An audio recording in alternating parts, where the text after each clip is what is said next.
Yes, we had a very good, productive session with real concrete outcomes, and it was a real strengthening of the relationship, and that's in the national interest because, of course, there are huge opportunities here in China. It's the second biggest economy in the world, and that's why we've got such a big business delegation. A lot of the discussion was about how we open up access for those opportunities, focusing, as I always do, on how is this going to be delivered back in the United Kingdom, how does it benefit people back at home. And we made some really good progress on tariffs for whisky, on visa-free travel to China, and on information exchange and cooperation on irregular migration, focusing particularly on small boats and engine parts. So a very good constructive meeting with real outcomes, and that's very much in our national interest. Yeah, tell us more about those concrete outcomes.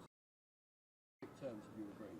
Well, we've agreed that on tariffs for whisky, we're looking at how they're to be reduced, what the time frame is, visa-free travel, how far, how much, and when that can start, and on the information exchange on small boats, the cooperation that we need, within a dialogue actually about greater strategic focus on security and defence. But for us it's very important on small boats that we get our arms around the engines that are being used in those small boats. So on all those three areas, but they're examples of a much wider opening of access for business that we discussed at great length in terms of the fact that after 8 years, this is the first visit by our Prime Minister, and we wanted to make sure that we've got that strategic approach on all of these issues. President Xi's a bit squeamish about that. Well, we did have a good meeting, and a long meeting as well. We had the formal parts, we had some informal parts, and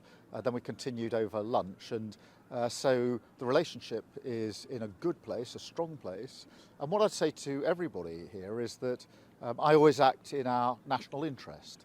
And therefore the question for me is, how does this accelerate and deliver back at home? I know that whatever's going on in the world, the most important thing to the vast majority of people is the cost of living. So opening up access to business, opportunities, seizing those opportunities, which then gets reflected in better businesses, in jobs, in price reductions at home, really, really matter. And so we made real progress on all of those areas. There are, though, big differences.